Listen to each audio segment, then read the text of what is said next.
Joe Dykhuis is president of Dykhuis Farms, a 19,000 sow operation in Michigan, and a member of the board of MASA, the Mutual Agricultural Software Alliance.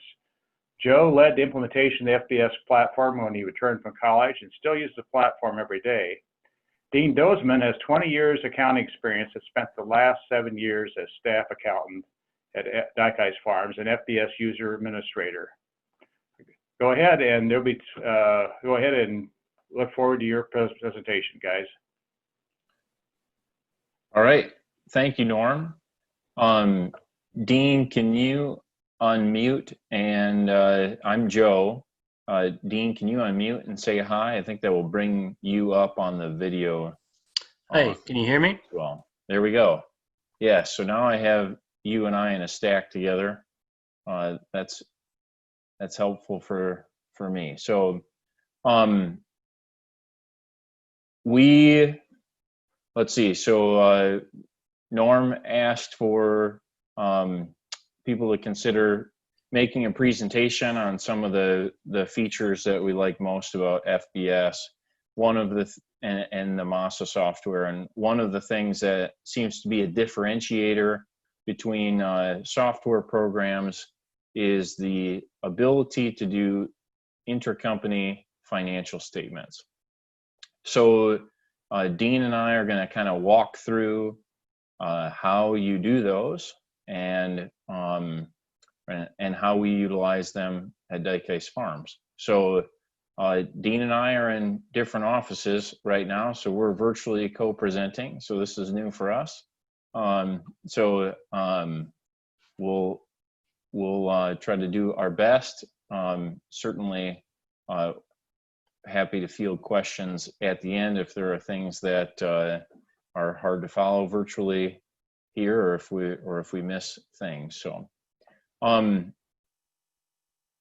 on the screen, Dean, can you still see my Word document or outline? Yeah. Here. Okay. So we're just going to go through this outline of the different steps that need to happen. So the first thing I want to cover is why would we try to do intercompany financial statements, and what does that mean, and why might it be needed? So if you're a business that has multiple entities, and you ever want to look at your financial statements as if you were operating as only a single entity, or maybe you have one owner that owns multiple entities and they want to look at their total portfolio together as if it was one, you need to be able to add those all together, but not have the transactions between the companies inflate the expenses and revenues that are generated from doing transactions between the operations.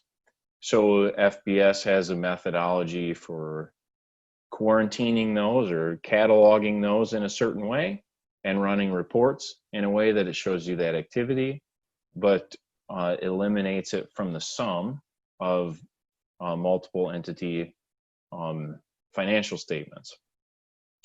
At Dykhuis Farms, at one point in time, we had a C Corp and 3 S Corps that were our operating entities.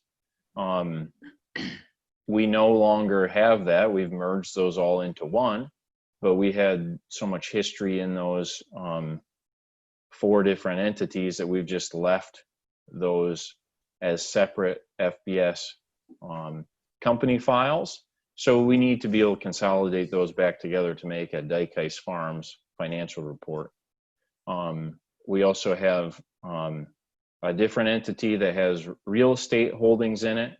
And at one point we had a separate crop operation that we needed to be able to pull that all back together too. So we actually were doing, and still do, kind of double consolidations.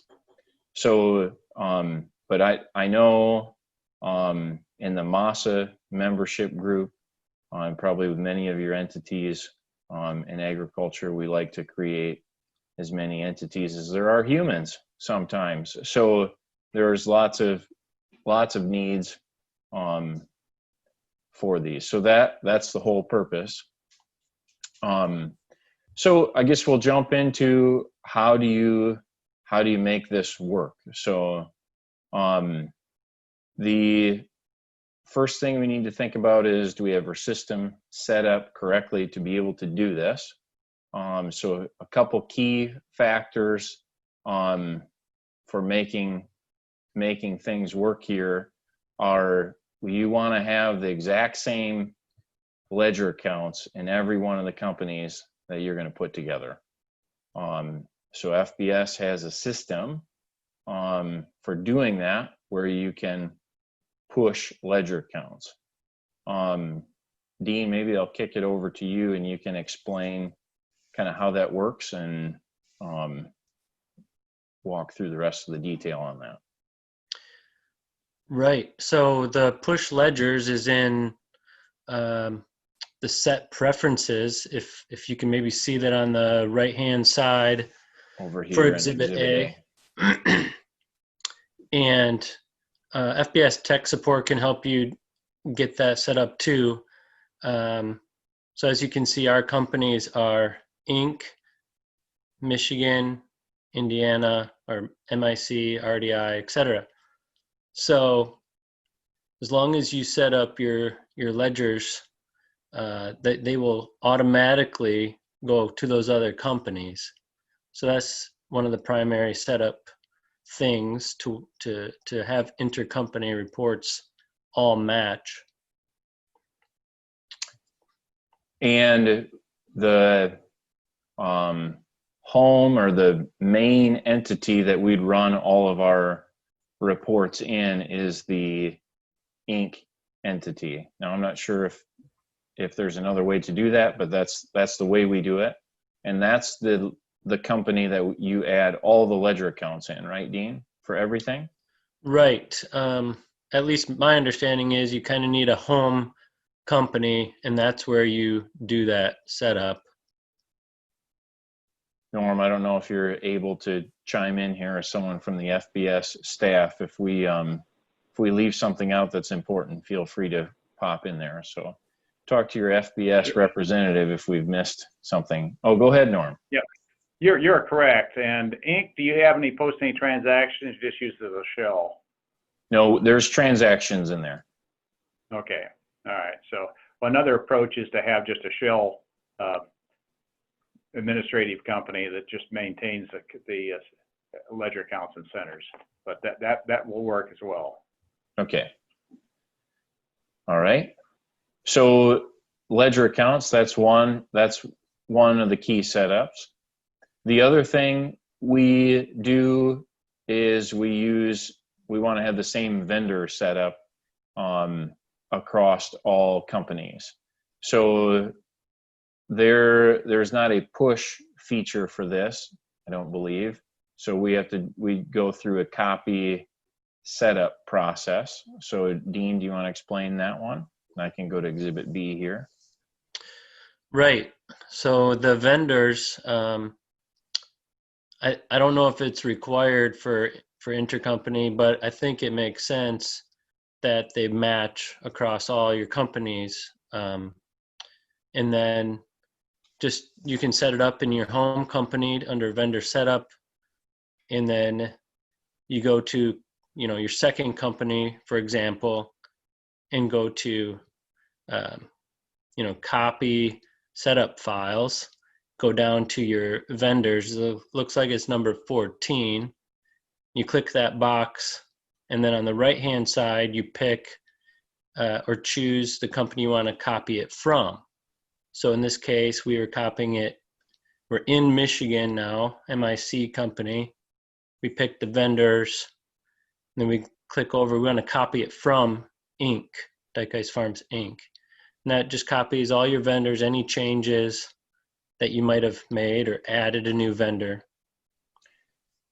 Dean, I'm going to change my screen share here a second, and it should I'm going to switch from sharing a specific file to a specific screen here, and then I can drag my FBS, my live FBS into it, hopefully, and I can just show that process in a second. Let's see, I want to share screen 3. Share. Okay, probably didn't change anything. Do you see FBS coming into the window now? Yes. Okay, so so in FBS here, you go into accounting, vendors, and you'd add your vendor in Inc., right? Yes. And then change company, pick one of the other companies, setup, feeding. No, you go down to sorry. copy setup. I'm used to going into that one. Go straight down Copy to setup files. Yeah. And then you choose which source company, right? So Inc. would be our source company. And that was 14. Vendors. You can click on that and then copy. Is that the best practice, Norm, or is there a shortcut in there? Oh, you're on mute, Norm. I'm sorry, I pushed the wrong button on my phone this time. Okay, so you're going the extra mile here because you don't necessarily have to move the vendors around. There's no consolidation across the vendors. Now, it's good that you're doing it. The other best practice that people have used is using batch files to copy example groups. They had a feed mill that serviced more than one entity. They'd want to maintain a master group or project file, which is, but this will work. It's being very precise, and that's good. Nothing wrong with it. Yep, and I guess we have it in. We included that in here because we, in our quality checks, we run some reports by vendor to make sure that we're not picking up vendors that shouldn't be intercompany vendors. So, and we're really running these 4 company files in FBS out of the same checkbook, if you will. So having everything be identical is we found to be very important. So that's the setup vendors file. Then Dean, you want to discuss point C here? Right. This I wasn't really sure, honestly, but we use Division 30 as our division to link all the companies. Yes. So I'm not sure if there is a background link that's originally set up to make that happen, but Norm, is there a setup in here somewhere for that? How you determine which? There's an INI file that's used that lists all your companies and what's your intercompany. Okay, so that's somewhere in the FBS data file? Right. All right. Yeah, or the program file. Sarah's pretty handy about doing that. If she's on, she can. Okay. We'll make sure that we set anybody up, we get all this put in place. Yeah. So what's essentially happening with eliminations is anything that is in the division that you designate as your intercompany division, it takes those entries and adds them all together and sticks them in an elimination column in a balance sheet or income statement, and then it subtracts those from the grand total. So it's important to have, so the division is really the differentiator of what is intercompany and what is not intercompany. So the only way the program is going to know which division is the elimination is to have that feature set up. So in our company stack, if you think of it like that, we have we have Inc., MIC, RDI, RDO are one stack, and then RLD and DCP were in their own stack, separate from one another. So anything in division 30 for us ends up in the elimination column on a report straight out of FPS. Norm, is there anything else needed for setup? This is all that we could come up with of required setup to be able to do intercompany reports. Well, reports, yes. There is a place where you can map an income account to an expense account for doing offsetting transactions. It's not absolutely necessary, it just becomes more intuitive from doing that. But that's the basics, and the critical challenge is if you've been running multiple entities already in FPS, have not maintained a pure harmony between the different entities of the ledger accounts.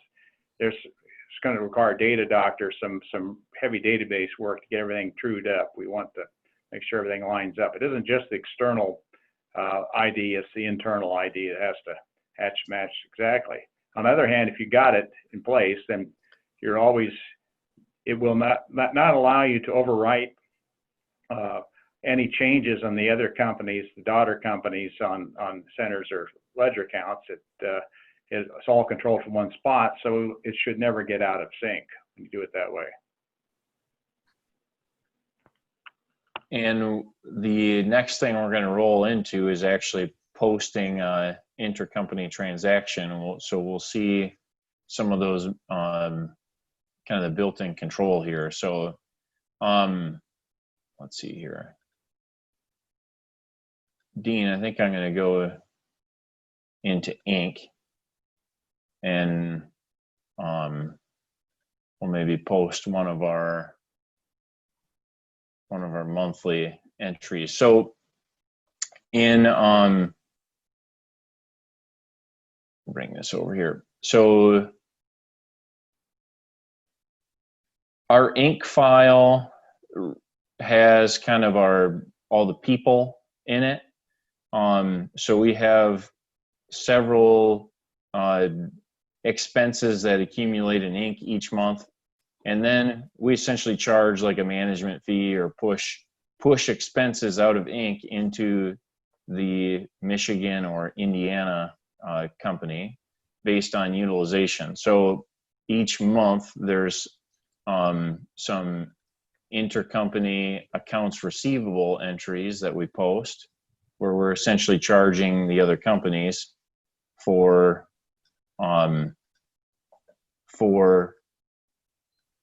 Inc.'s services. So let's see here. This is the big one, right, Dean? Yeah. All right. So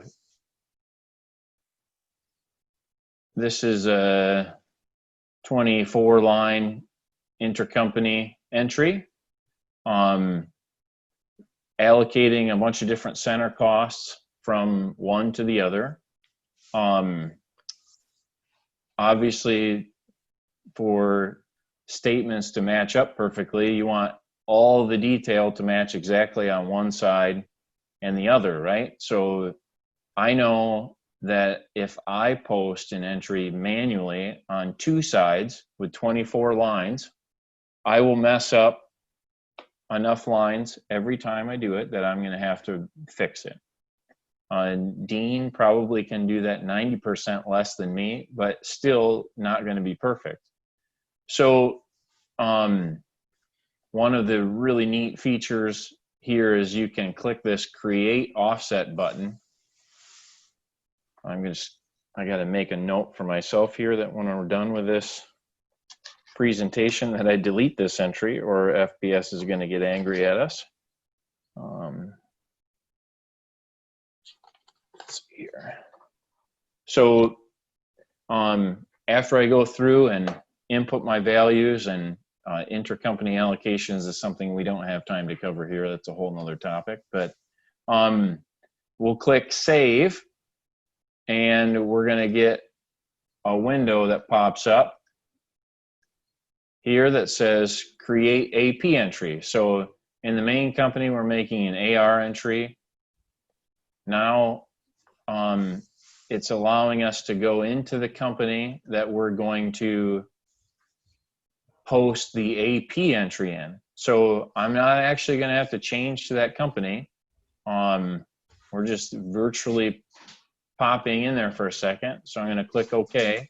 So I want to act like I'm in the MIC file, and then up pops. I'm not working on my home screen here. Sorry, I got to drag these all over. Up pops a box where I can choose the vendor that I want to use, just like I was making an entry in our Michigan operating file. So the vendor for that entry needs to be Dykhuis Farms Incorporated, because that's what's tied to our Inc. file. And then on the left side here, this is everything that was put in on the other, in our AR entry. There are times where you want to use a different ledger account on the other side of the entry. In this case, we just move them in the same intercompany expense accounts. But there's every week we would move pigs from our Michigan company file to our Indiana file. That would be wean pig sales. So on one side of the entry you have a revenue line, but on the other side you'd actually want that to be an expense. So you can have mismatched ledger accounts here, because you're really trying to make an entry that makes sense for the other side of the file. So we just go through this process, and you can enter whatever you need to enter here. Oops. And you click through all of these. You can change the centers if you want. If you have centers that either match or are linked, it will pull up a suggested center, but they don't have to be the same centers.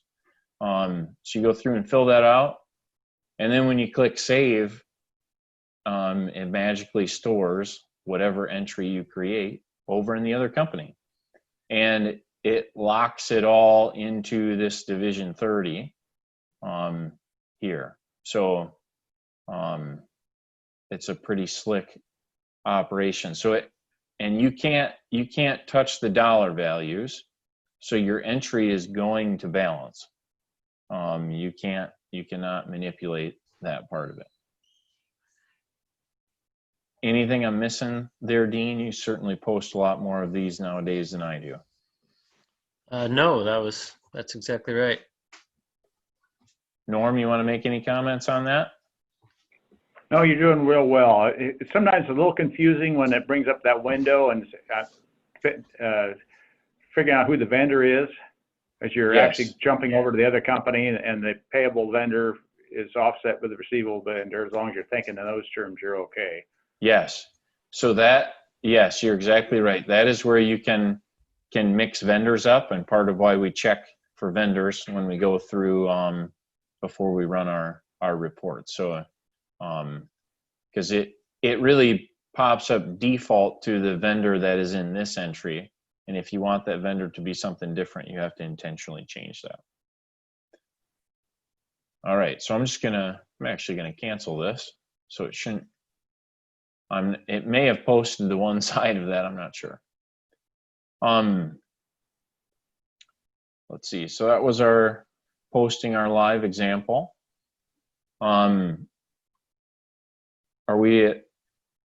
Is it possible we can take questions now, Norm, on any of that?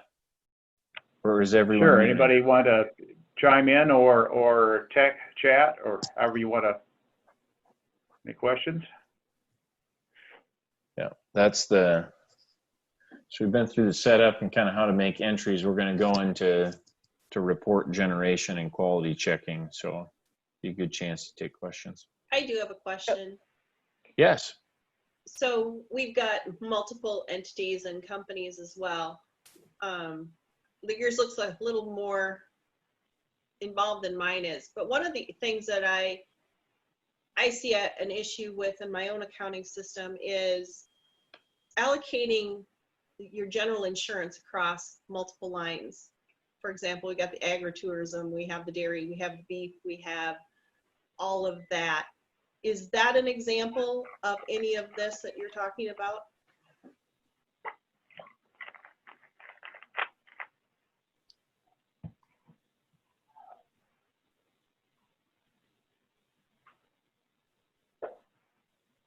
Could you repeat the question? I'm not sure that I've followed that all the way.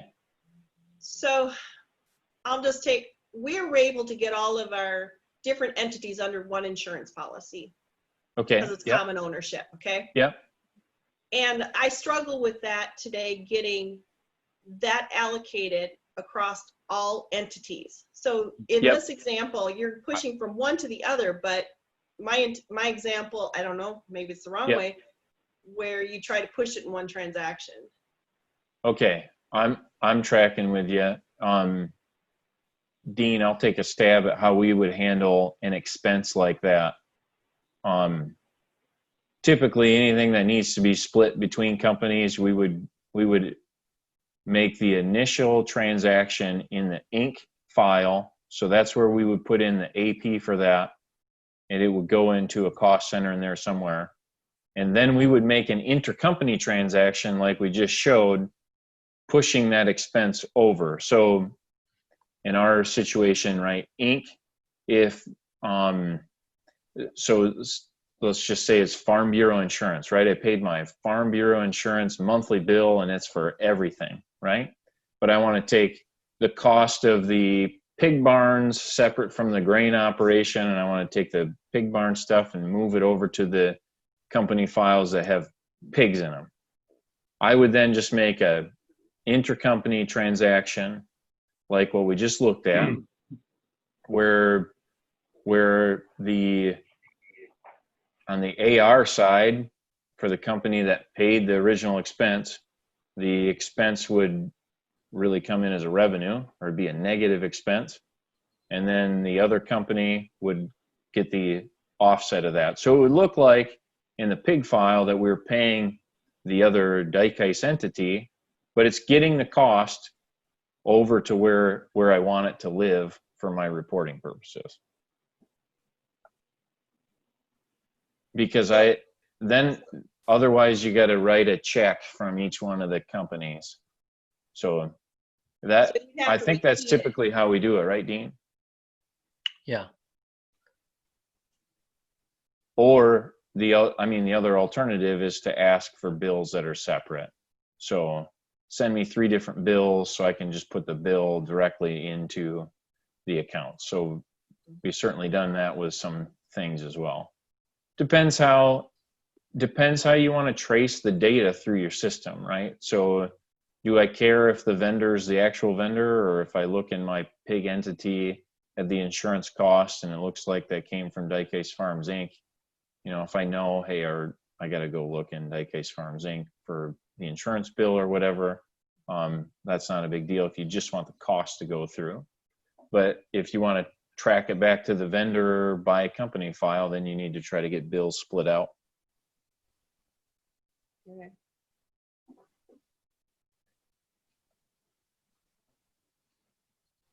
Good question. I think there was a question on the chat, something, I don't know if you can bring that up, but I think it said something, if you change the original entry later on, does it change in the other companies? And I believe the answer would be no. So if you do the transaction from one company to the other and then go back and change the original, then you'd have to go back to the second company and change that to match manually. Yep, that's for sure. I do that at least once a month because I screw something up, and one of the entries that I post intercompany So I need to make an edit to it, and then I got to go manually and switch both sides. Yep. Good question. And when I'm sharing my screen, I don't know where the chat box is, so I'm glad you can see that, Dean. Any other questions? This is Debbie DeVorce, and the question I have is, we have different locations, so if we wanted to do an intercompany entry that I may not have access to the other company's ledger accounts, so if I did an intercompany entry on my side with the vendor, and I saw like on your macro there, if I posted that to just one account, a clearing, and the other company could see that entry, could they go in and edit it on their side of the entry, so that they could post it to whichever account they want to on their side? That makes sense. And you're using the FBS platform? We are not on, and that's, I guess, one question. We are not. Yeah. We're like on NetSuite for our consolidations. So, but if we had the capability of doing that in FBS, that would probably be a consideration. Yeah. So, in FBS here, is my change company file up here now? Yeah. Okay. Every file is all within the same program. So our program's on a server, so our FBS runs on our server in our office. So you either have to be in our office, or you got to be remote logging into either our remote service or onto a computer here. So there's only one physical place where the FBS database is, and the databases are all kind of piled in the same program. We have multiple users, and we can only offer access to whichever companies we say by user. So Dean and I have full access to all the companies. We maybe only have 2 other people on the team that do, because they post entries, AP entries, to all of them. We have several FBS users that can only see the pig entities or just the main entity. So you have to be living in the same environment to post anything intercompany. Does that answer your question? Yes, thank you. Yep. And I can see where that would be a challenge to line up. It's hard enough to line up entries when you got to edit them from one file to the other, much less if you got different programs. So that you can see where this is, kind of a genius idea where it lays your train tracks down for you, and you just got to stay on them. Joe, this is Randy. I think there is a way here to Debbie's answer. Debbie's question is that if somebody else was doing the books for another entity, that what she's suggesting is that you could post to a single entity on that side, and then that person who's doing those books within FBS could then split them out into multiple accounts. But you're still all within the FBS realm here.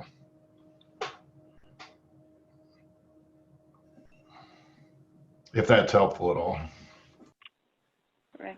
I think Debbie is talking about a clearing account, and that might be the way it goes on the other side, and it's up to the other department to decide how that.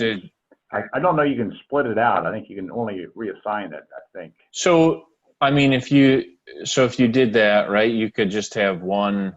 You could put it all into a clearing account where you're. Let's see here.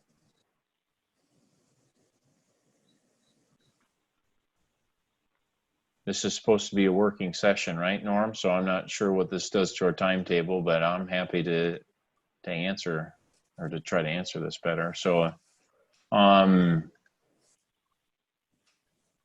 I think what you're maybe talking about would be, so I got my allocation here, right? This is a smaller one. I'm going to create my offset. It's another 825 entry I need to delete later.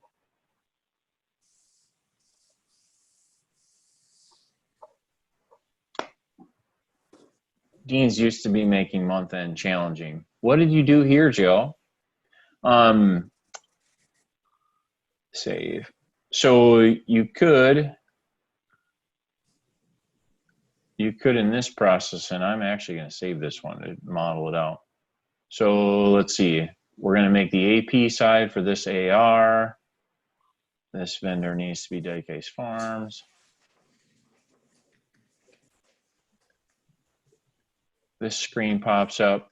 So you could just say, okay, I don't want to choose. Oh, I screwed something up here. What did I do here, Dean? I don't know.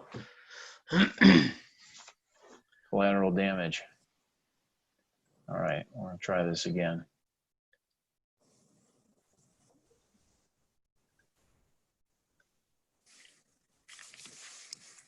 Create offset, save. I picked Dykhuis Crops Partnership or something. Go to RDI. Oh, that's what, yeah, okay. That's what I did. This makes sense. So, let's say Dean doesn't give me permission to touch anything on this side, right? I could go to, you could just create a ledger account that would say, yeah, do we have something Like that's 4,000 or 40,000, I think, is like need more information. Or there we go. Here we go. You could just put it in, need more information, unallocated, right?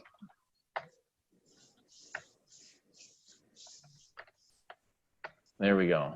Okay, so I'm going to save that. Now I'll go into change my company to Indiana, right? So now pretend I am Dean Dozeman, who has permission to go in here. You could just go in here and find an entry. 724. Oh, you got that? That works too. Okay. There's lots of different ways to search for things. So Dean knows this is entry 724. Oop. Why didn't it find it? Okay. So I'm just going to look on the date that it was posted, and then I'm going to look for division 30, and should come up with 723, Dean. Yep. I can open this entry, and now I can change it, right? So now if I say I want this to be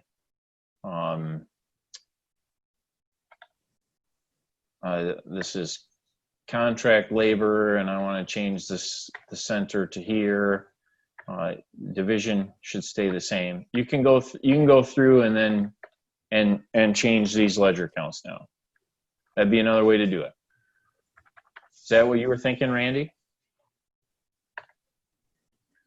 Yeah, that looks good to me. Okay. You know, yeah, exactly. So I guess you got it. If you change from you got to change your signs, I guess, here. If you change revenue, oh, this one actually. If you change from a revenue to expense, you're going to have to manipulate your signs to make sure that they're pointing the right direction. But if you screw it up, it's making you, it's showing you that you're not in balance, and you want to make sure you don't touch the total amount. That's one of the ways you can get things off. So, all right. Any other questions? This is Don Anthony. I've got one that's I've never used the create offset account or system. Okay. Yep. And our operation is nowhere near as complex as yours, but we do have several corporations, and we do some intercompany, basically moving some funds back and forth. Yep. Can that create an offset account be used without creating the shell? So that I have the same problem you have. I type a number in this entity and I type a different number on that entity, and then things don't jive. Can that Yep. be used so that as I write a check from company A to company B, it creates the deposit in company B?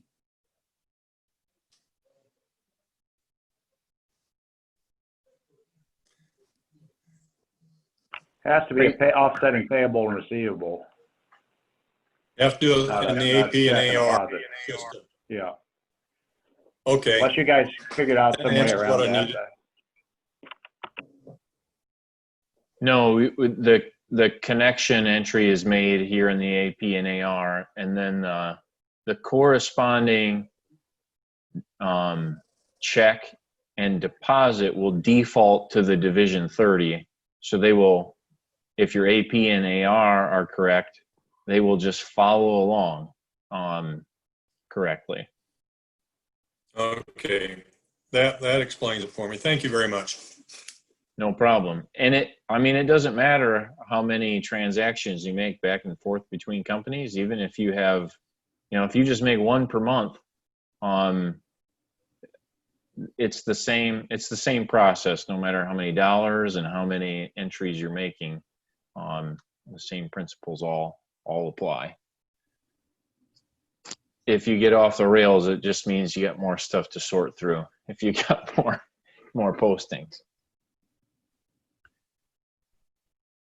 All right, and delete this entry. Okay.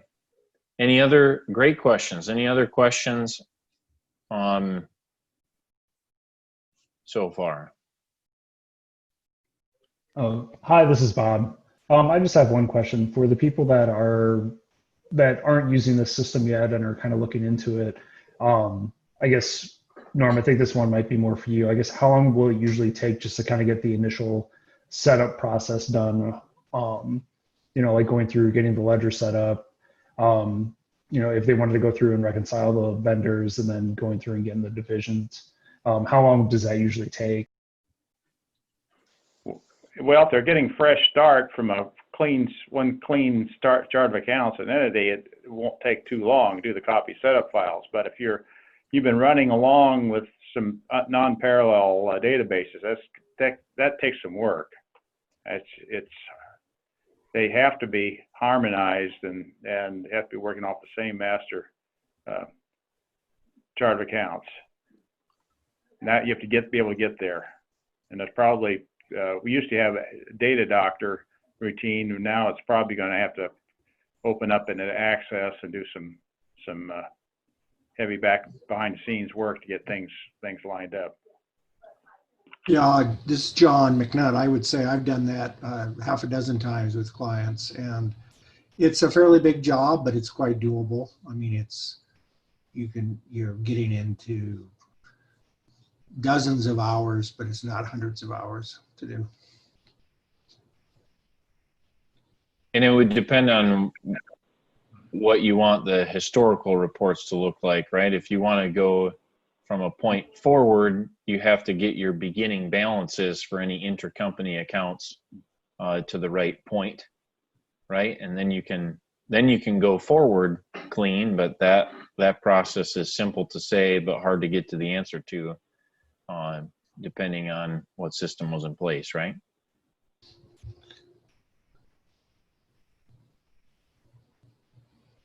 There's one other point that I don't know whether I don't think you mentioned it on the push ledger account push centers. Is that one of the things that does is you can inactivate ledger accounts that are in one of the daughter companies that have no bearing. For example, you got a trucking company and you don't want a bunch of hogs related accounts. But the system is smart enough to know that if the last version of the center file or ledger account file has been inactivated, even if you add new new accounts upstream, it keeps the inactive still inactive. So it's pretty intelligent that way. One thing, Joe, that we have seen that it really helps if you're doing combined financial statements too, to have those eliminations done by the people who are doing the bookkeeping, because it sure takes saves a lot of time in figuring out what should be eliminated between companies. Yeah, the time to get an entry in the right place is the first and only time you touch it, as much as possible, for sure. All right, any other questions? We'll I'm going to try to roll through the rest of this actually really quickly, just due to time here, Norm. So when we run our trial balance, so now we've got all our entries, pretend we got all our entries in, right? And we're going through the closeout process. Every closeout process involves checking trial balances and trying to make sure everything balances actually, right? So in FBS, you can run your trial balances by division if you want to. So one of the things that's different, or one of the added steps, would simply be when you're going to run a trial balance report to just run it for your intercompany transfer division and make sure the intercompany trial balance actually balances. Because even if you balance in total with all of your divisions, if you have one entry with division 30 and another entry with your home division, the total balance is still going to balance, but your intercompany might be off. And then when you run your report, your elimination column is going to be out of balance, and you're going to say, how is that possible?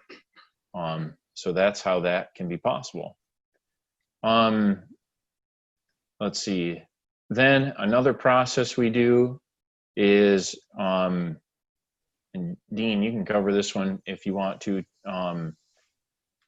running a user-defined report by vendor and just checking to see if there's any vendors in division 30 that shouldn't be in there. Right. So a lot of times what I do is if I find a trial balance error and I can't narrow it down, I'll run a user-defined report for all the data for the entire month and dump it into Excel. I mean, you could do it right from here, but sort it by division. And if you have some non-intercompany vendor, I think the example I had put on the Word document was Heartland Truck Wash, which is not something that we own. Then you know, oh, so someone entered Heartland a little too quick and somehow, dragged the division down from the home division to 30 and error. And you can see there, it's not just the AP that was affected, but the check as well. So if you do find this type of error, you have to fix both sides of the entry, the AP and check, or the AR and deposit, making sure that they're all in the correct division. Yes. All right. Thank you, Dean. So now we've made sure that our intercompany trial balance balances. We have made sure that we have our our vendors.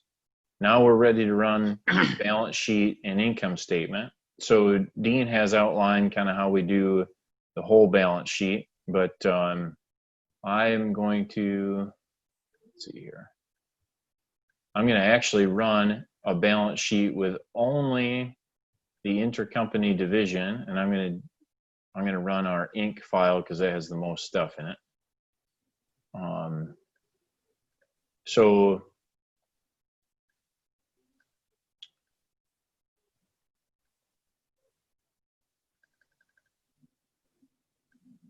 here we go.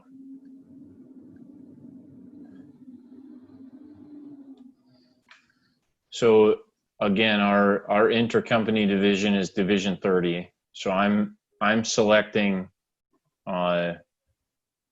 only division 30, and I'm going to select this year to date by company option. So you can pick which companies you want to run in there. In this instance, you can see that there's 3 files outside of this ink file that I'm in that can be included. And I suppose you can just run part of them, but I want all of them. So all of them are in there. And I'm just going to run this for the first month of the year. So it runs pretty speedy. Let's see, I'll put 0 lines so you can, if you've never seen a FBS balance sheet, we'll take a look at this.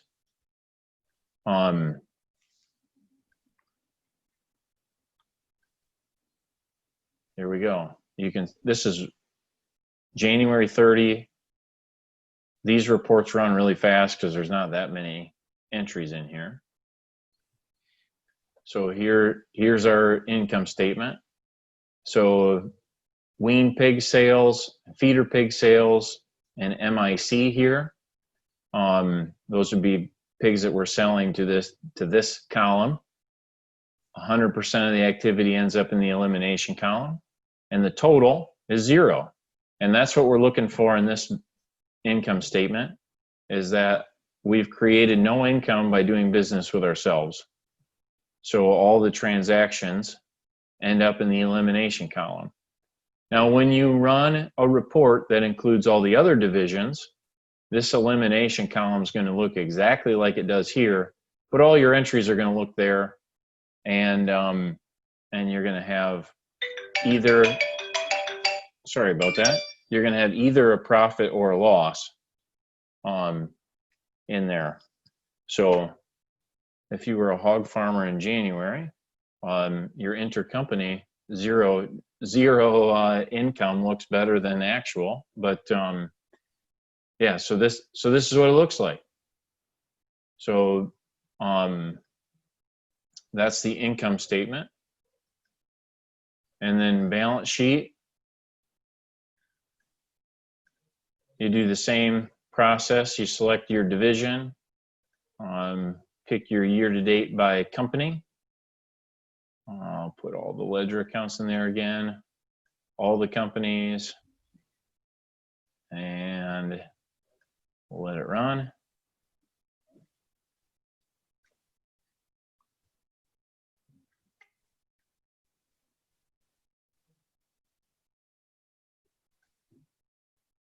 And here we have there's more activity, and the balance sheet accumulates stuff from prior years. But Dean, when I was looking at this, we actually have I think we have a little issue we're going to have to work through here. That one of the things I always look at, right, is your AR module should match your AP module down here, APs, and ours are offset by an intercompany grain issue. So even if you have all your processes right, when you do weird things like transfer grain back and forth, you can get things out of alignment, but it's recognizing all that activity and parking it all in the elimination column. And it nets out to $0 of income. And we are off 82 cents here, Norm, since we started in 2007. So I haven't chased that one down yet, but so there we go. And so our intercompany moving money back and forth between entities creates a bunch of transactions.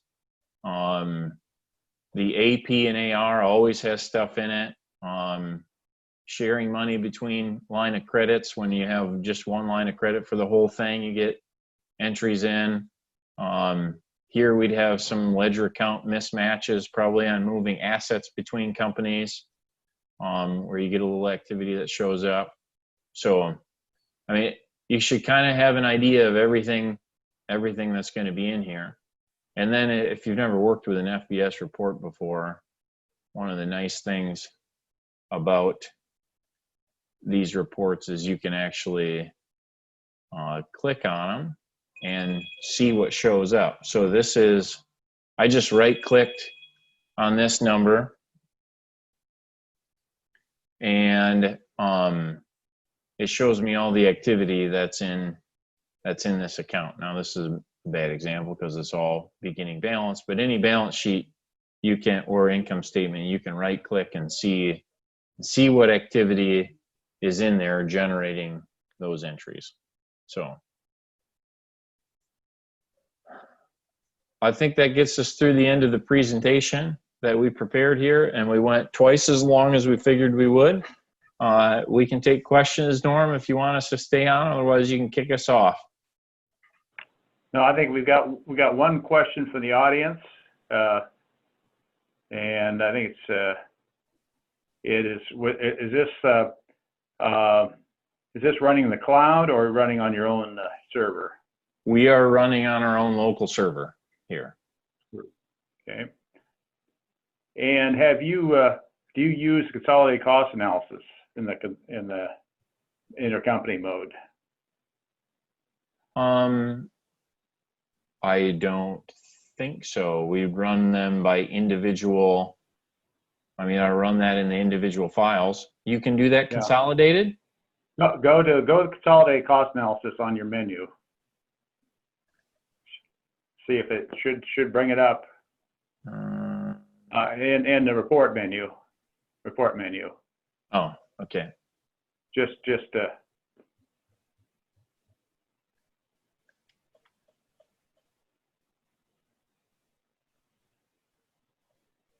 up there.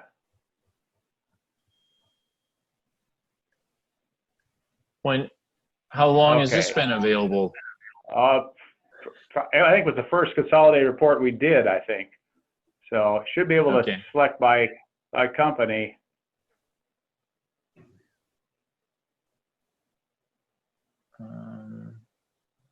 How do you do that? Centers, divisions, report definitions. I'm not sure. Do I not have the button turned on? Yeah, there's a button, secret button you need to know, but it will run consolidated cost analysis across your whole enterprise, all the ins and outs and allocations and things like that. Well, that would be very handy. Yeah, I think it's a preference, but you remind me and I'll send you what the preference is to set up. Okay. Right. Yes. All right. Fantastic. All right. Any last questions for Joe and Dean? Yeah, guys, this is Daryl. On the cash offset, you have your AR and APs. Is the offset also running against the eliminated column? So when you make your deposit on your AR, write the check on the AP. Yep. So if you have different bank accounts that you're using, will you have some differences in that eliminated column? Because I think you mentioned you're using the same line of credit across all the entities.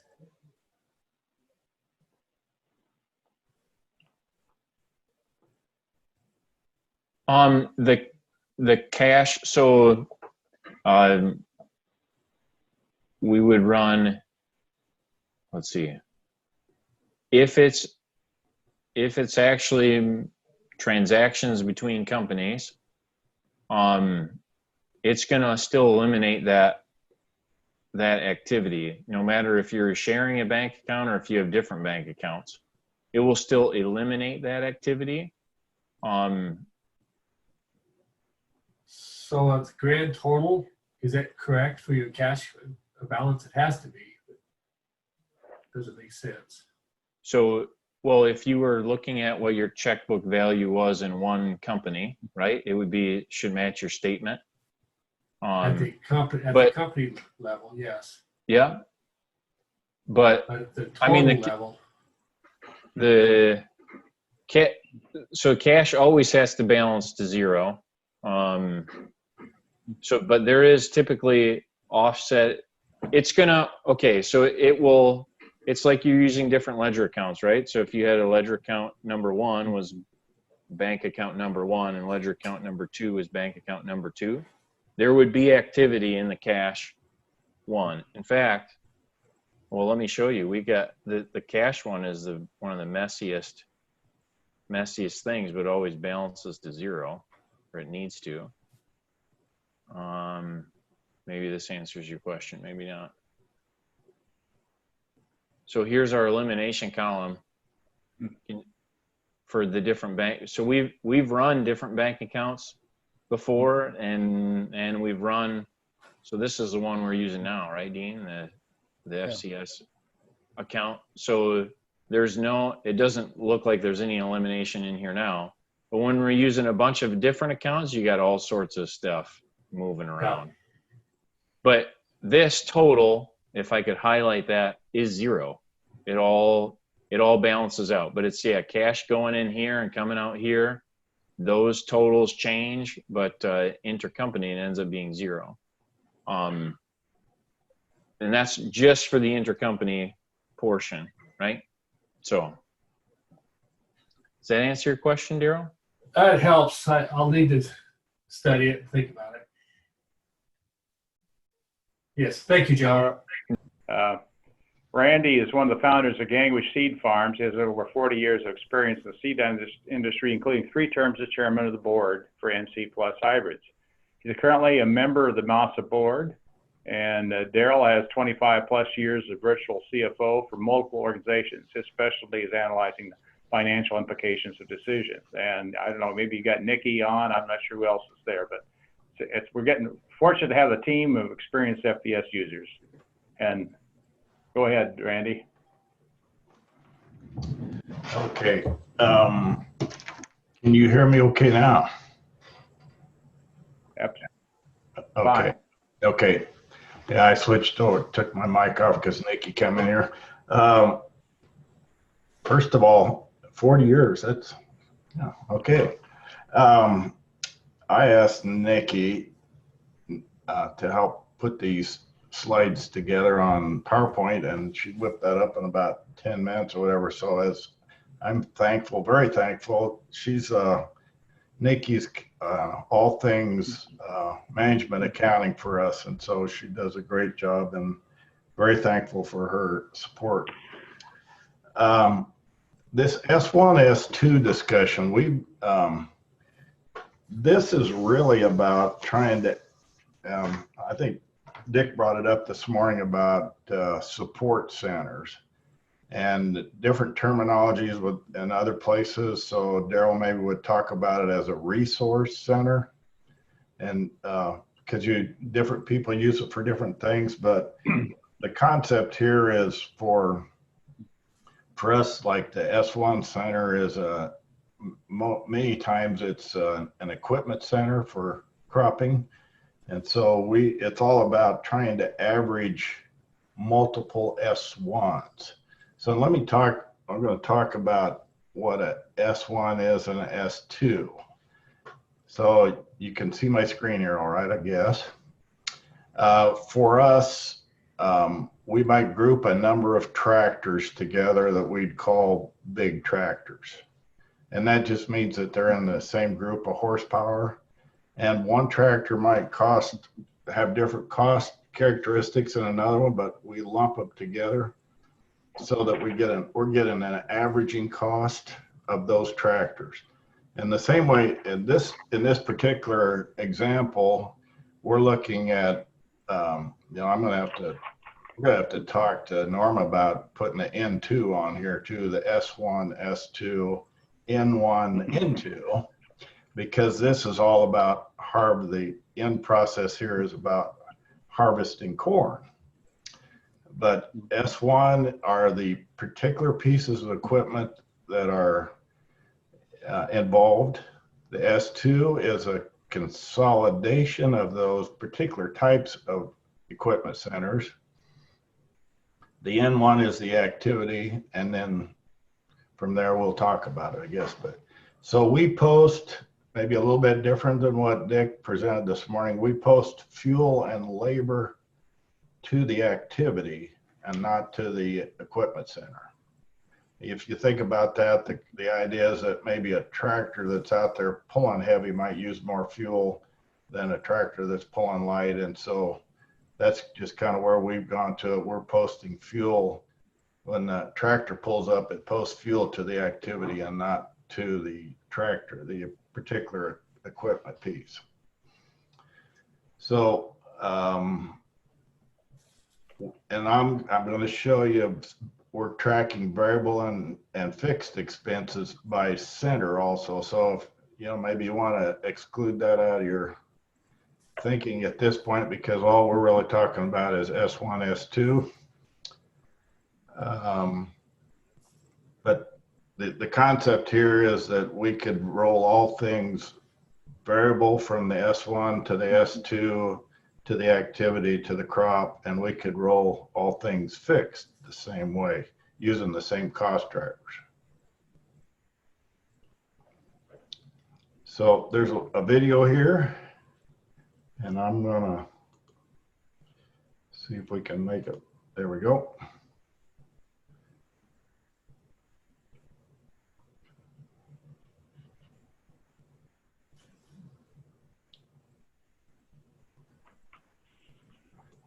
Now, I'm going to see if I can stop it right here. And I'm going to, this is a little bit tricky because I'm trying to get it stopped at the right point. Oh, whoop.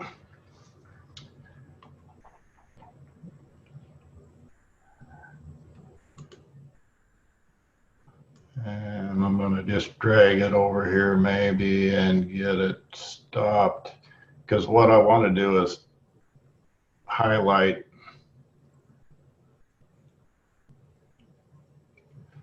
so you're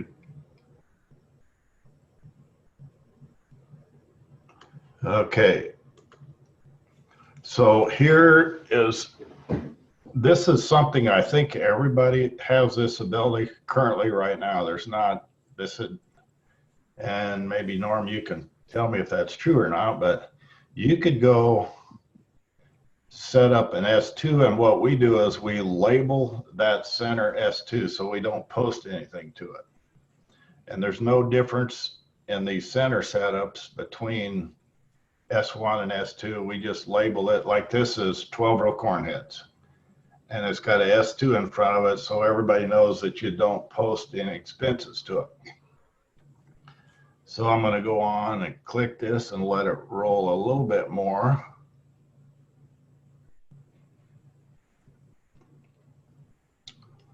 And now we're selecting an S1, and you can see the difference here. And if I take my pen and highlight, I don't know, does that everybody see? I'm circling with my red ink, I'm circling map to center. This is the point where in your S1, you can point this S1 to an S2 center. So this is pretty easy setup, really. We've got S1s for, like I said, a multiple number of tractors, corn heads, whatever you, a mower, anything that you think are pretty similar function. You know, we got whatever, 7 detasseling tractors.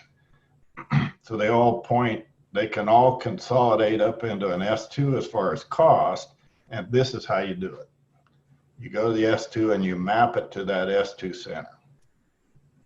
So this is not rocket science, I don't think, but I just want to highlight this is how it happens. So we can come back to that, or any questions now, you just go ahead and And I don't have my chat button open, so maybe you can, Norm, tell me if there is some questions. Randy, this is Joe. So does FBS just know it's an S2 center, or maybe I missed that?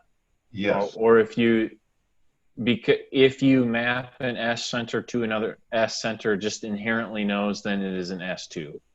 Correct. Which is why then you label it, because there's no other way to tell. Correct. Okay. All right. I want to emphasize how much time, when we first got Randy set up, how much time he spent just coming up with the labels on these centers, this hierarchy. I mean, it's just amazing. He's got those dots, those periods in there as fillers, but just getting the, people talk about the flow chart. He's got things down where every character in those centers means something.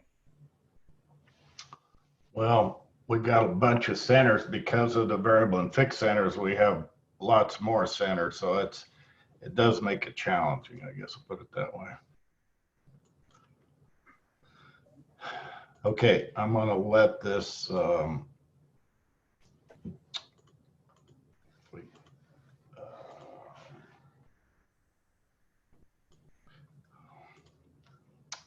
well, I think there we go. Okay, so here, if many of you are familiar with the OHAT table,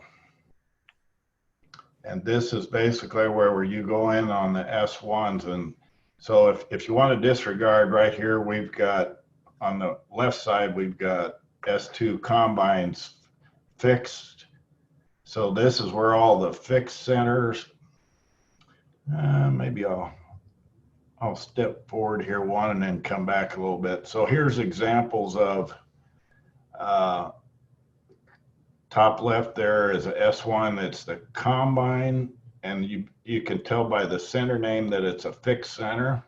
So all the fixed costs that are getting rolled up into that are posted to the combine 3 are showing up here. So there's fixed and variable lead centers for both combine 3, combine 4, and then as they roll up into the S2 centers, all the variable costs are shown in one, and all the fixed, the top one says S2 combines fixed, and the bottom one says S2 combines variable. So if you didn't want to deal with variable and fixed, at least you could see that here's how the S1 costs roll into the S2. And I'll back up one slide here, and that this is done through the OHAT, the overhead allocation table. So we're going to talk to Norm about someday being able to drive this by some kind of cost driver, but currently the way OHATs are set up is that you have to calculate your total usage, and we use it by combines, for example, or tractors we use tack hours, or combine might be engine hours, but tractors tack hours. So we have a log sheet.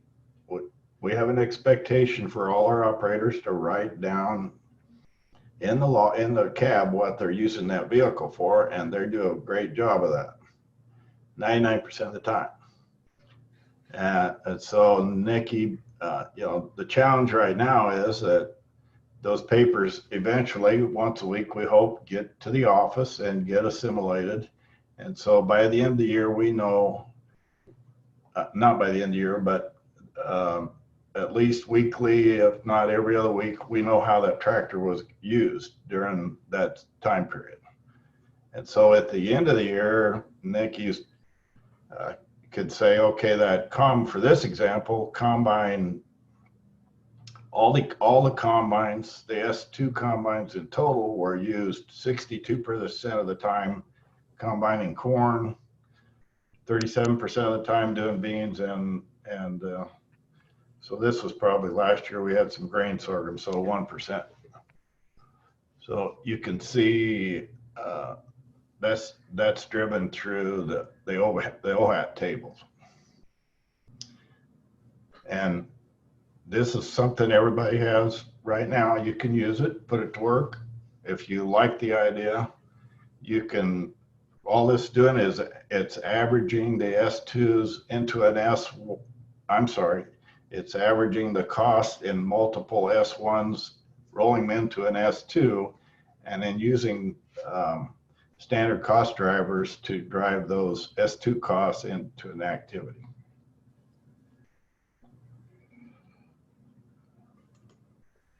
Okay, so we already looked at this one, and I'm going to roll on to the next one. Here's our, well, what this is showing is our variable cost center for the S2 combines. I'm sorry, for when the combines were combining corn. So we got total costs for, okay, and this is the standard cost vendor monitor report. I'm sorry. You're familiar with that. Down, if you look about halfway down in the middle on the left side, if I get my red circle going here, this is the, for example, in this situation, the variable costs are of 23,000 are pulling down, you know, right here, this 23,000 is pulling down from the center, and it's getting pulled into the standard cost vendor monitor report. And then from within this report, corn heads, a pickup pool, any charge we got maybe for using granular is in getting rolled up into this cost. And so you can see we rolled from a $23,000 number to a $31,000. The standard cost drivers are, okay, let me go down a little bit further. And this is a 2016 example. So 231 hours. You can use an FBS, you can use a standard cost, whatever you can use a standard cost of your choice, or we just let it update through the year. So the standard cost pretty much ends up at the end of the year, whatever's in the pool. So we're driving 231 hours cost $135 an hour in 2016. And those costs drove up. There's $4,400 that went to corn, and $27,000 here that went to some custom work that we did that year.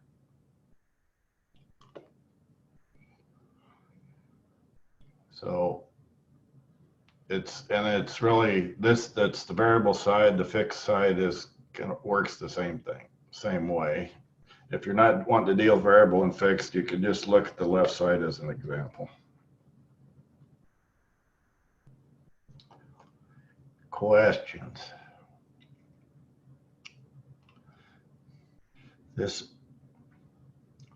standard cost vendor monitor report this does allow you to bring in other S1 costs and pull them together into a. And Norm, I'm sorry, Daryl, if you want to actually make some comment along here, you're sure welcome to do that too. Randy, this is Bob Krugmeyer. I got a quick question for you. Sure. So pretty much, so it's the top section that, so combine YCV, that's your S1, and then the total under the $31,000 total is at your S2?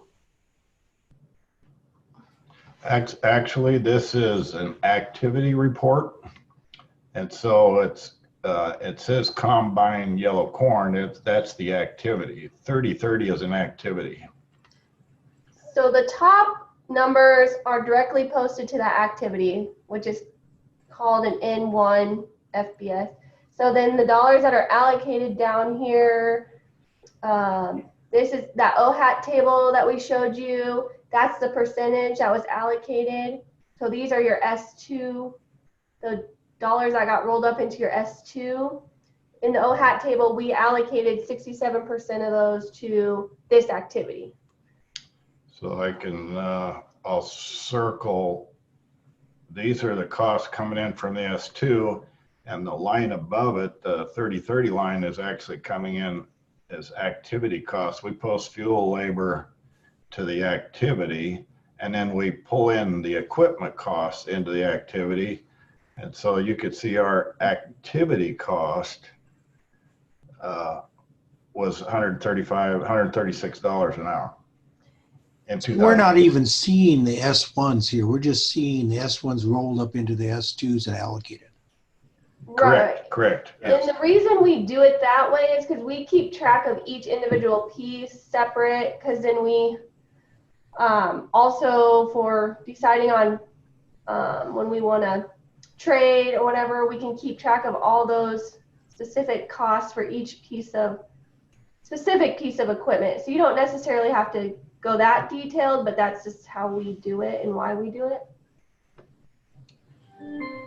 Yeah, I apologize. This says N1 over here, and so I might have started talking about S2s when I come to this page, and if I confused anybody, I apologize, but this standard cost vendor monitor report is all about activity reporting. And do you eventually combine the fixed and variable by activity in a cost analysis or some other report to look at that, or you keep them separate all the way through? They report at the crop level separately. Okay. Yeah, Randy, you got two styles of reports, gross margin and contribution margin. So one report you combine variable and fixed, and the second report you keep separate. Yeah, we'll run two different style of reports. We do a contribution margin. FBS allows us different kinds of setups, and so we'll look at it both from contribution margin and from gross margin. So here's the, when they talk about, these are activities on the left side. So I'm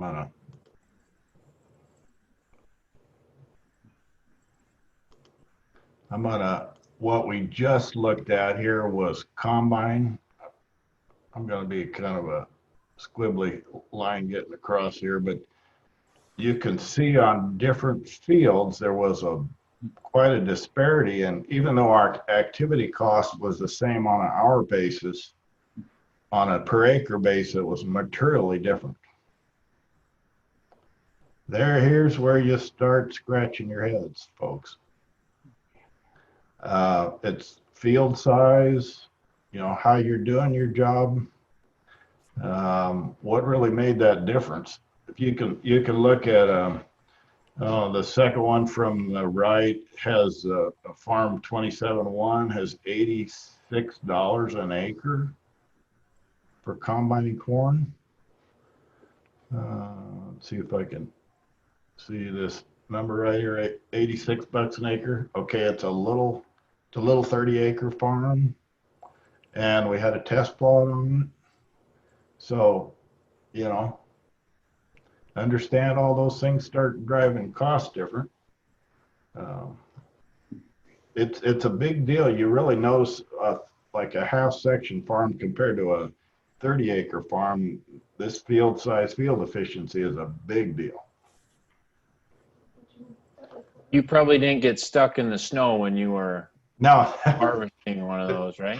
We didn't have to deal with that out here in central Nebraska. So this, the operations report also will show, so we're driving on a tack hour basis, so you can see these tack hours by field, and so how that impacts acres per hour. And then, of course, the activity cost is on a per hour basis, but on a per acre basis, over on the far right side, it's kind of, we highlight that again, it can be materially different. So I think FBS is a great tool to understand this activity-based accounting. And I think the S1, S2 is a great tool, and other people should be using it. I understand that we are one of few that are using it after we asked Norm to implement it. And I just want to make sure that people are aware of the availability and how simple it really is to implement. So, questions? It's really a fairly simple concept. If you like, we can answer more questions on it.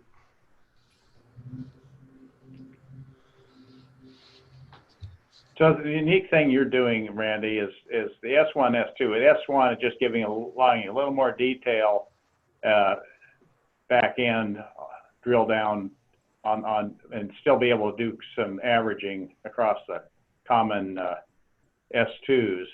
But the idea of doing splitting fixed and variable, which is your goal at the very start, so you can do contribution margin.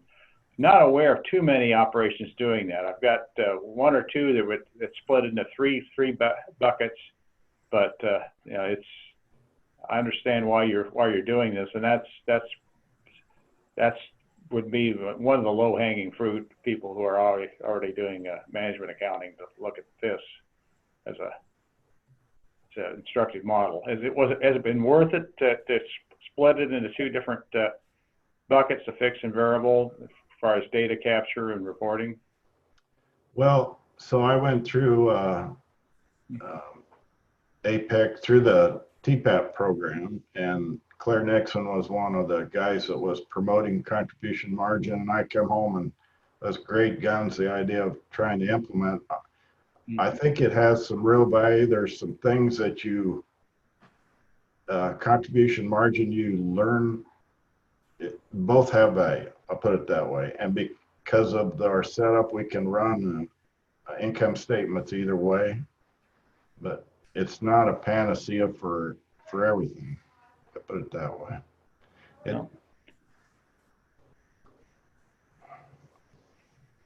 But I don't know, Daryl, are there any other further things we should? Well, from the crop perspective, I think you did a great job, Randy, Nikki. On the livestock side, you know, livestock operators still have equipment complements, you know, different pickups, trucks, tractors. So, you know, livestock side, you can think of it that way. In terms of the barns, you know, again, depending on what your management desire is, you can keep track of individual barns and then consolidate, you know, barns within a certain region or within a certain grower, and consolidate those into an S2, and then you just have one N1 center to deal with. It all depends on, you know, how you want to manage those barns, evaluate those barns. Yeah, we don't have any livestock, so I was quizzing Daryl about trying to have a perception on how livestock folks would handle the S1, S2, and you know, maybe you have multiple barns, for example, that you want to be able to consolidate. I don't if that's an example or not, but there's some opportunities. Everybody's got, you know, number of pickups or whatever it is that are set around that we have a pickup pool with I don't know, a dozen pickups in it that we're trying to keep understanding what that pickup pool cost is. So at the S1 level, we keep all those costs because we're trying to make good decisions about replacement. We have a cost calculator that we built, and so we could plug in those annual costs into that cost calculator for each piece of equipment, each tractor, you know, the bigger stuff anyway, and helps us understand when time for replacement. Well, that's a good segue for our next speaker. Let's give Randy a hand. Brian is CEO of Cropzilla Decision Support Software, but he's also been a partner in Watkins Farms for over 30 years, farming nearly 8,000 acres of corn, soybeans, and wheat in central Ohio. Brian is also a board member, and he and Randy are heading our project product committee. So go ahead, Brian. Okay, thanks. First question is, can you hear me? Yeah. Had some audio trouble in the past. Yep. Okay.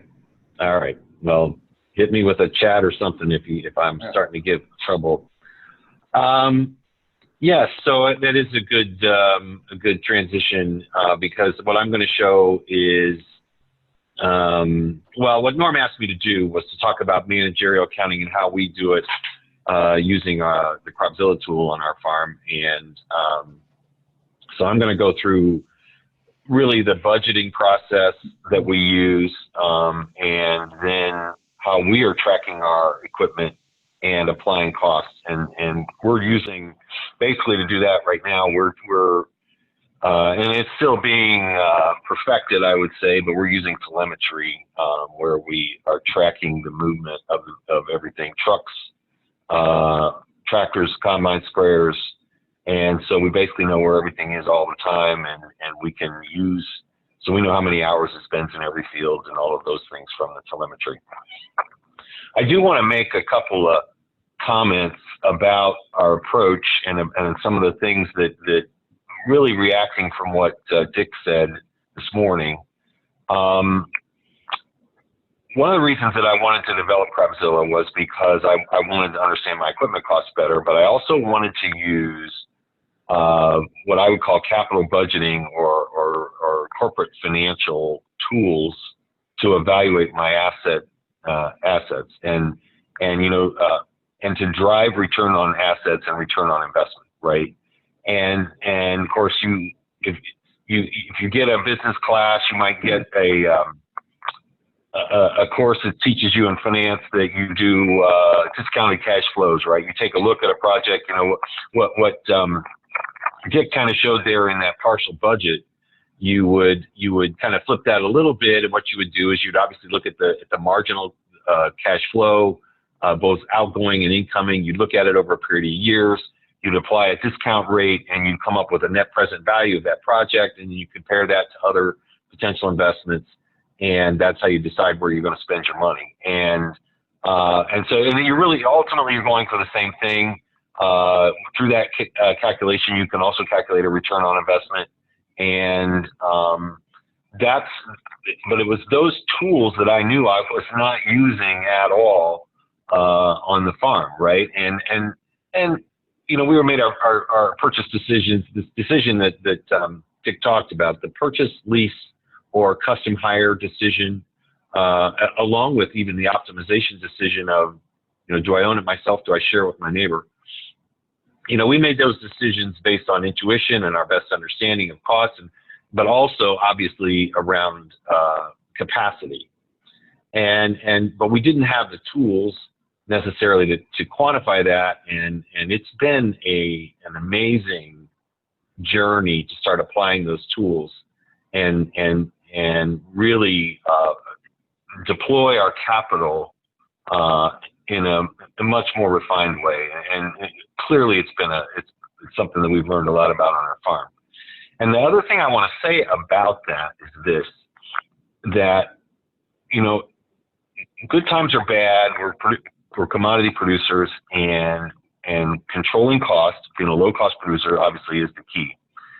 But one of the things with equipment, historically we view equipment as a fixed cost. It's just this fixed hanging over your head cost, and the cheaper you can make it work, the better. And that you need to utilize equipment, get as many hours, as many acres, as much throughput as possible. And that's how you get high return on investment in terms of equipment, because it's all this fixed cost, right? And our approach is different. And that is that we don't, for one thing, a lot of it, we're seeing a lot more people going to leasing, or trying to, or even if you're in some sort of a roll program where you're trading often, where really you do have a per hour or a very much a use-based depreciation happening with the machine. If not 100% use-based, the biggest portion of that depreciation is based on use. Combines depreciate by the hour, much more so than by the fact that another year turns on the date that it was purchased. And you see, and it's true for sprayers, it's true for a lot of things. You also see repairs. Repairs are clearly a variable cost.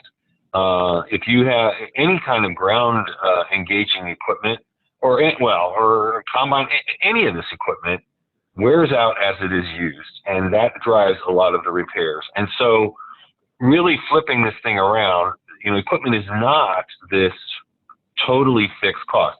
Capital, which we can talk about capital in a minute, capital is something that you have to account for, and it is fixed, right? I mean, if you own it and it's sitting there, your money is tied up in it. So that's the one piece. But that isn't, while it is an important factor, it's not the majority of your cost to operate that machine. And so when you start thinking of it as a variable cost, and when you start understanding it in that regard, the important thing, it makes it easier to understand this. The second thing about equipment, and that is it's an input, just like fertilizer. I mean, it is a revenue, it is not revenue neutral by any means. Okay, planting capacity, and we, Eastern Corn Belt, Ohio, we probably feel this a little bit more than some other places, but we have these narrow windows and these unforgiving soils and unpredictable weather. And if we can go from planting, if it takes us 10 days to plant the crop, and we can take that down to 7 days, that is a revenue producer. And now that becomes a production function. So it isn't all just about getting the most out of the equipment. It may be more about having the right equipment investment to get the work done in a timely manner and drive yield. And so if I have the understanding that I know that I can spend $6 an acre to take 3 days off my planting window, and in terms of my equipment and labor costs, and so I'm going to spend $6, I'm going to gain capacity, and then I can obviously, it's a different question in terms of what's the yield effect of that. That's a different set of analysis, but it's an analysis I can do. I can look at historic yields, I can look at my planting date, I can look at the windows that we've had. And so then that $6 an acre becomes the same thing as, do I spend $6 more an acre on nitrogen? Well, how do I optimize? I want to hit that just right, or anything like that. So I'm saying all these things kind of in background to these decisions, but we've really focused on assets. We've really focused on equipment with the software. And because it was such an important part of my life farming for years and years, as we grew the farm and purchased equipment and made changes, went from tillage to no-till to ridge till at one point to strip till, I mean, all of these things, and trying to understand, the cost as we're doing that, but also being able to optimize it, not just against that particular asset, but against the revenue capabilities that asset would give me. Okay, so having said that, now I'm just going to kind of go through briefly our process for understanding equipment costs, our process for budgeting, the equipment usage, and then how we track it with telemetry. So the screen that I have up right now, there's really two tools I'm going to show you today. This is our overall planning and budgeting tool that we use, and then we have a separate application that we use that pulls the data from the telemetry and is more of a real-time evaluation of cost in the field. So in terms of the budgeting, I don't want to get too deep into this, but I do want to show kind of the process.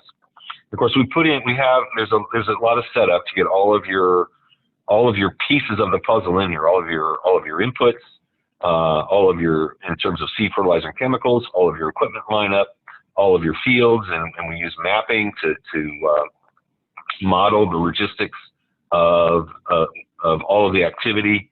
But the key piece of our budgeting and projecting is what we call a field plan, where basically we are taking every pass across the field and laying it out. So this is just a field. It's a field of corn, and we have a spraying pass, a planting pass.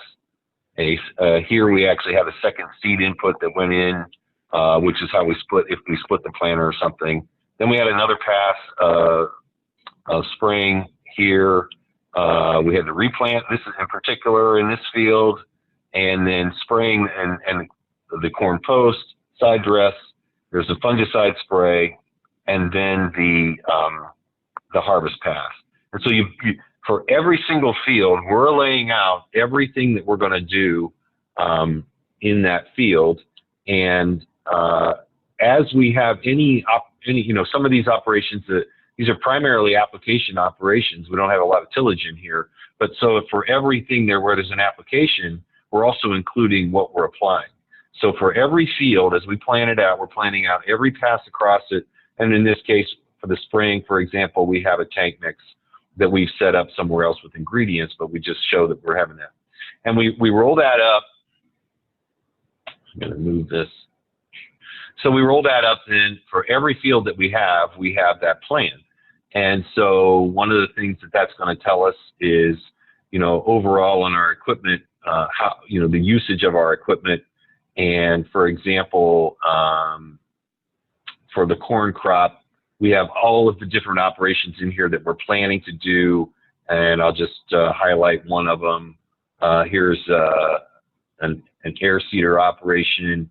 I think that's probably planting a cover crop, but we're going to plant 2,600 acres of cover crop, and it's going to cost us $8.70 an acre. There's details here in terms of where that came from, but it's the same things that Randy was showing. It's all of the expenses associated with operating the machine and the labor to do so. So we get that, and then we, then we also have it on a field level. So we have all of these plans laid out. And of course, we've got our equipment costs in there, but we've also got all of our input costs. And so here we are. This is a field of soybeans, and we're projecting 57 bushel yield. And at this point, we got 850 in there as the price.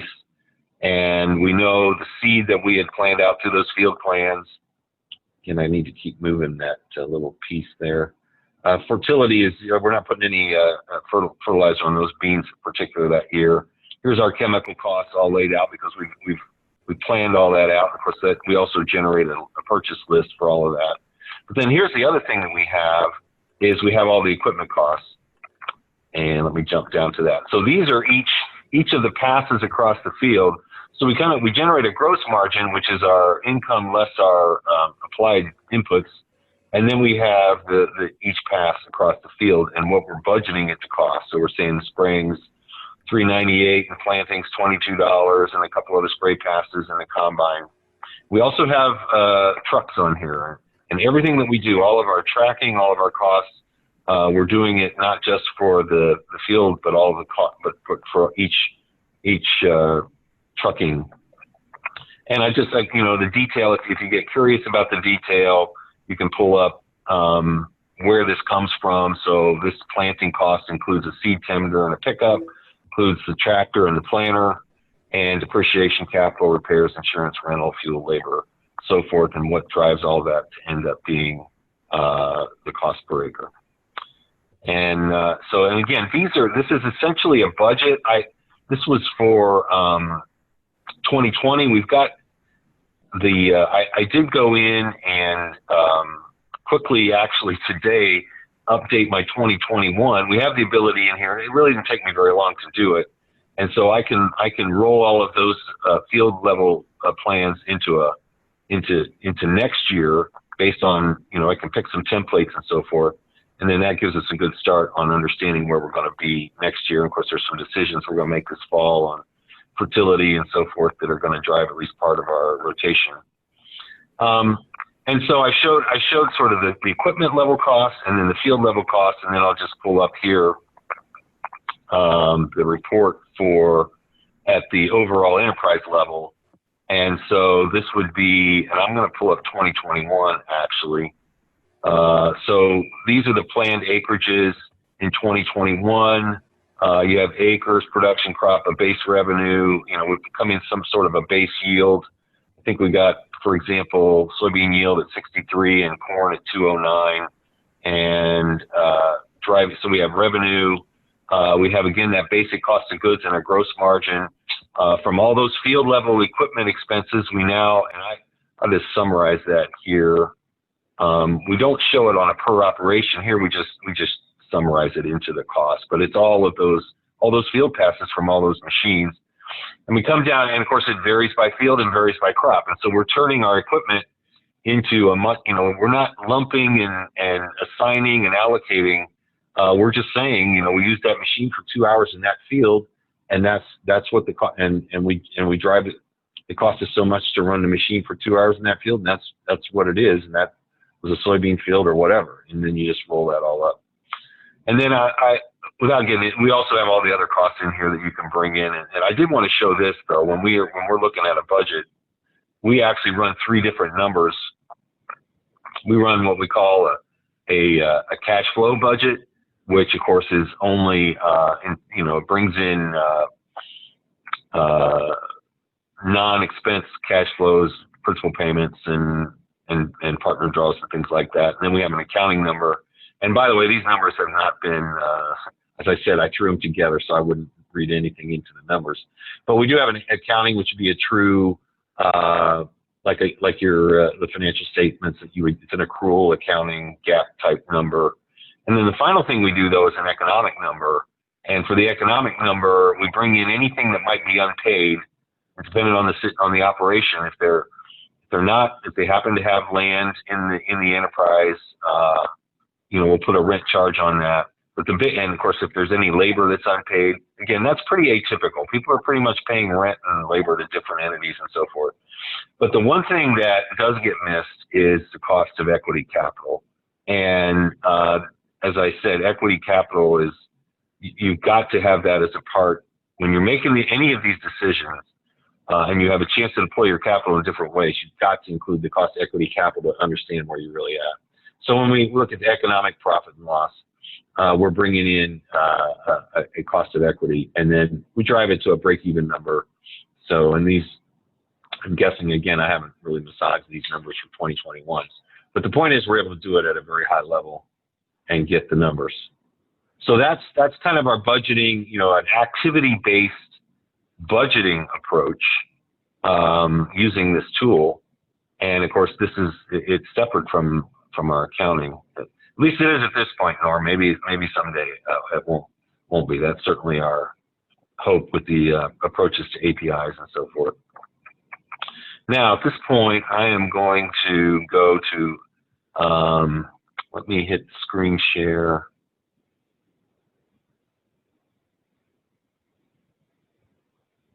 And I am going now. That's our budgeting, and then I'll just go through quickly how we track the telemetry, and then we'll have some time for questions. So those equipment costs that you saw in the budgets on a per rate for each operation, those are based on essentially a logistical model. How fast are you going to go? How wide is the machine? We do field efficiency for each field. We we estimate travel based on where all the machines are. And we of course we fill those estimates from the data that we've gotten in the telemetry.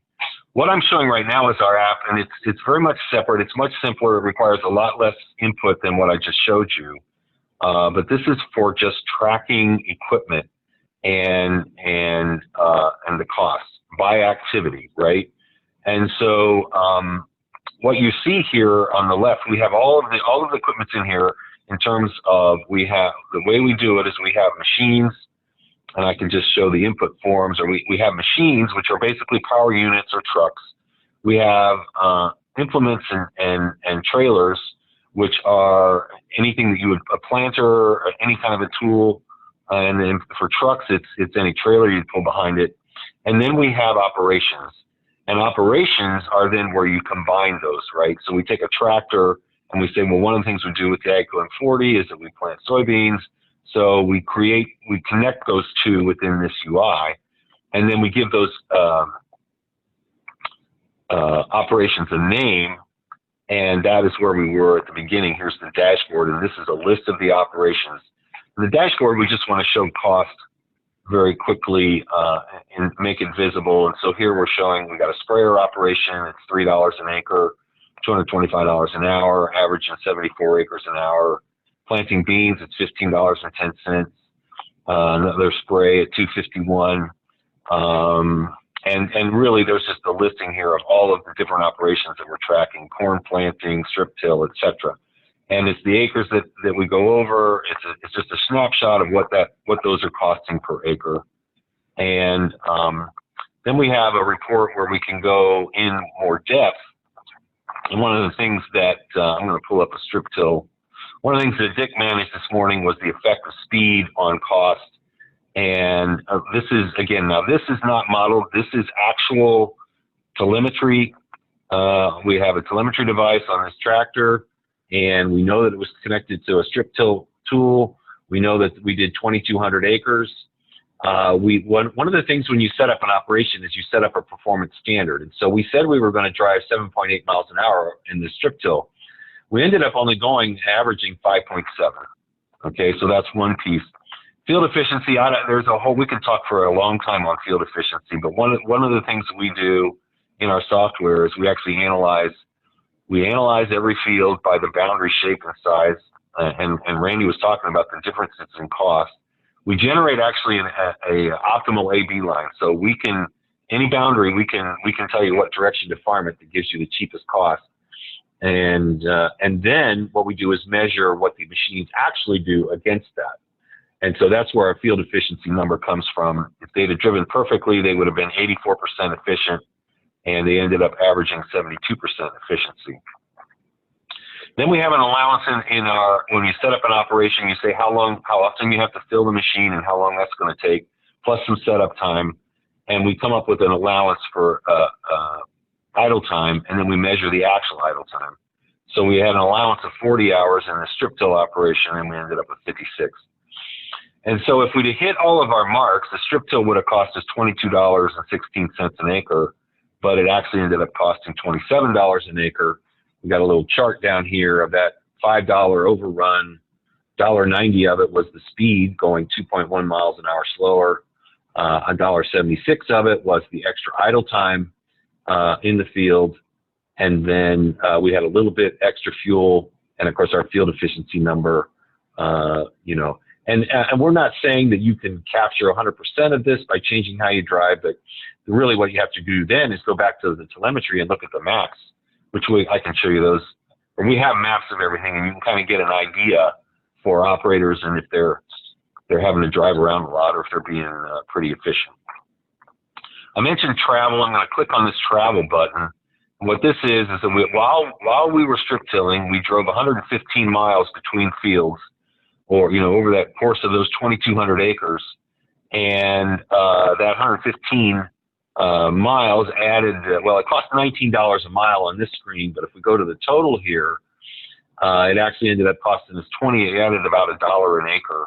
I think on the infield it was $27.17, and in the total it's $28.20. So, and of course that we allocate that. That's just based on we know when you're doing the strip till. So it's just the miles that you drive between those fields. And if you unhook that and hook to something else, then we'll allocate that travel to something else.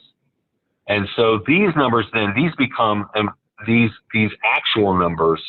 If we go back to the budgeting I was showing you, at the end of the year, we pull in the actual numbers and we compare them to what we, overall budget and so forth. And I'll be honest, we do that through spreadsheets right now. I mean, our best customers that are using this tool, the best thing they like is the spreadsheet. So we have a lot of other reporting, but the best thing we have, I think, is this export of the data. And we'll see if we can get that here. And it's a big data dump. It's the kind of thing that you want to be a user of Excel a little bit to take advantage of this. But this is a way that you can tie all this back to your accounting if you want to, because in this dump of data, we have our own cost drivers. We have our own numbers for depreciation that drove the numbers that you saw.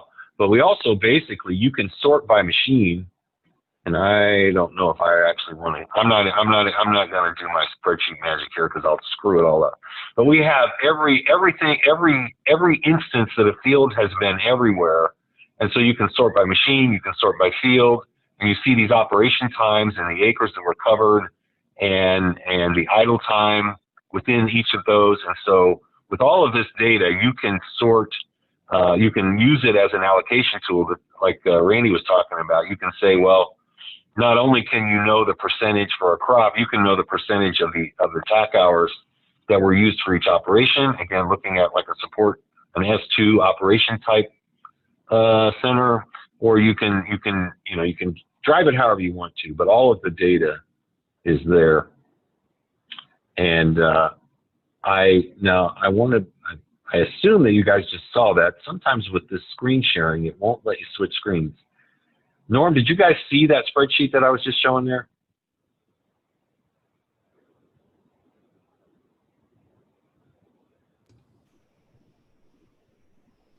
Brian, I did not.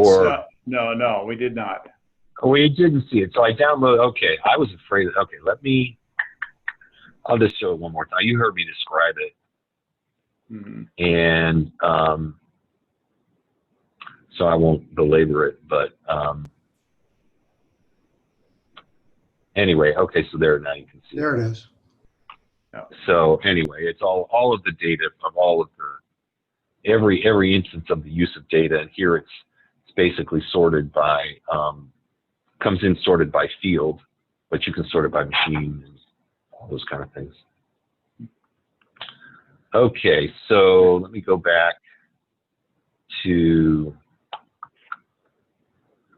just to kind of wrap this up, you know, we typically can do it, we pull it from the spreadsheet data and do some different things with it. We do have, though, these field level records, and you can see within them everything that's happened within a field, and you can compare the different costs by different fields. And so, you know, any of these, for example, here's a particular field. We said that our average cost was, I think, $27.17 for the strip till, but in this particular field, it was $28.76. And so this would have been a little higher cost field, and there's probably some that are a little lower. And there's different things that can drive that. I mean, it isn't always the shape of the field. You got to break it down. It just may be that they had a problem and they had more idle time because they were working on something. And so these differences that you see by field, you got to dig a little deeper rather than just assuming that the issue is right in the field.